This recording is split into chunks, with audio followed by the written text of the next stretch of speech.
Automatic machine میں کپڑے پاک ہو جائیں گے. مجھے اسکن کی بیماری ہے, میں نہ بار بار کپڑے کنگھال سکتی ہوں, اور نہ صرف میں نہ صرف میں ہاتھ ڈال سکتی ہوں.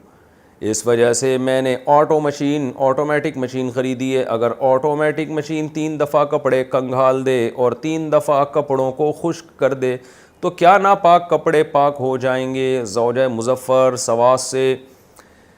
دیکھیے 3 دفعہ میں پاک اس لیے نہیں ہوتے کہ پہلی دفعہ میں تو جو ہے نا ان کا جب کپڑے دھلتے ہیں تو پہلی دفعہ تو وہ ناپاک صابن نکل رہا ہوتا ہے. 3 دفعہ پانی بہتا نہیں ہے کپڑوں سے, پہلی دفعہ میں ناپاک صابن نکلتا ہے. اس کے بعد 3 دفعہ پانی اس میں بہانا ضروری ہے. تو جہاں تک میری نالج ہے آٹومیٹک مشین ٹوٹل 3 دفعہ پانی بہاتی ہے. تو حقیقت میں 2 دفعہ پانی بہا ہوتا ہے اس کے اندر سے, 3 دفعہ نہیں بہا ہوتا. تو یعنی پہلی دفعہ تو وہ صابن نکل رہا ہوتا ہے جو ناپاک صابن ہے, اور کپڑے اس وقت ناپاک ہی ہوتے ہیں.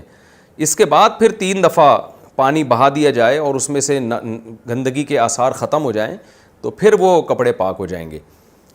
تو اس لیے بہتر یہ ہوتا ہے کہ آپ آٹومیٹک مشین میں یوں کریں کہ ایک دفعہ سارا صابن نکل گیا, پھر مشین دوبارہ پانی لے کے پھر وہ کرتی ہے, پانی بہا دیتی ہے, پھر پانی لیتی ہے. تو ایک دفعہ آپ بٹن گھمائیں وہ دوبارہ پانی کھینچ لے گی اور پھر بہا دے گی, تو پھر اس طرح سے کپڑے پاک ہو جائیں گے. یعنی صابن نکالنے کے بعد کم سے کم 3 دفعہ اس میں سے پانی بہا دیں آپ.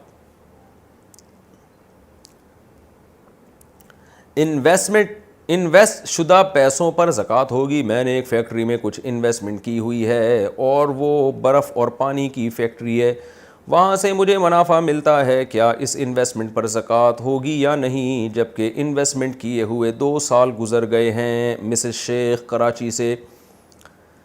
دیکھیں انویسٹمنٹ شدہ پیسوں پر زکوٰۃ یہ سب لوگ سمجھ لیں, بہت اہم مسئلہ. یہ لوگ یہ سمجھتے ہیں کہ ہم نے جس کاروبار میں پیسہ لگایا اس پیسے پہ زکوٰۃ ہے. ایسا نہیں ہے, خوب سمجھ لیں. اس پیسے پہ زکوٰۃ نہیں ہے. آپ نے اس پیسے سے جو خریدا ہے اس خریدی ہوئی چیز کی جو مارکیٹ ویلیو ہوگی اس ویلیو پہ زکوٰۃ ہوگی.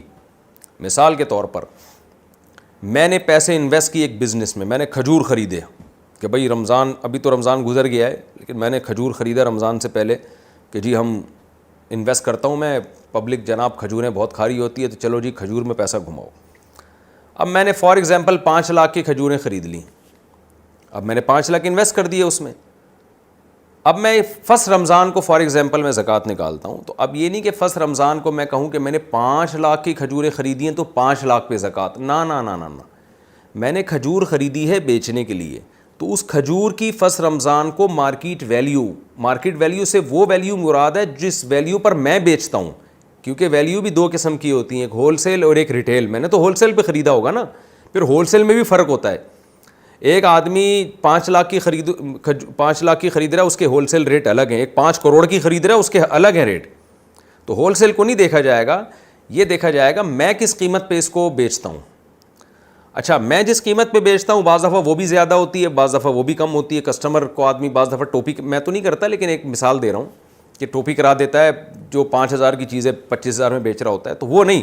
ریٹیل جس میں یہ والی کھجور کی جو اس وقت ریٹیل پرائز ہے, جو مارکیٹ میں اس کی ویلیو ہے ریٹیل والی, اس ویلیو پر زکوٰۃ دینی ہوگی.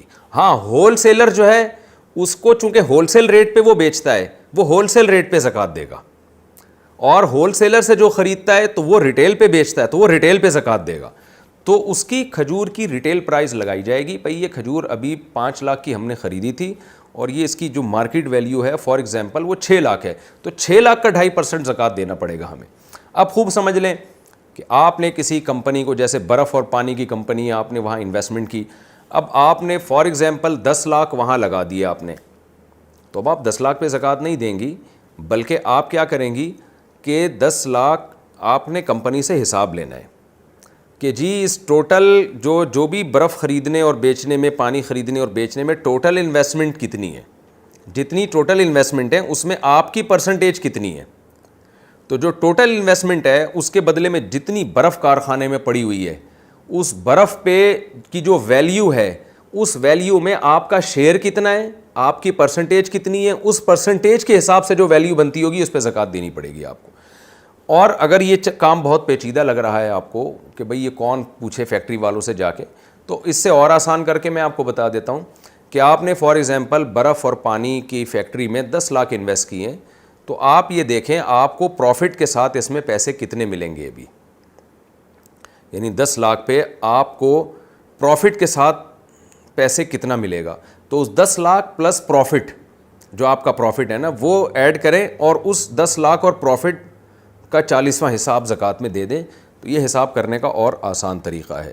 تو خلاصہ یہ نکلا کہ انویسٹمنٹ پہ زکوٰۃ ہوتی ہے، لیکن کس طرح سے، ان پیسوں پہ نہیں بلکہ ان پیسوں سے جو مال خریدا ہوا ہے بیچنے کے لیے، اس خریدے ہوئے مال پر کی ویلیو کے حساب سے زکوٰۃ دینی پڑے گی. اس میں دیکھا جائے گا آپ کی پرسنٹیج کتنی ہے.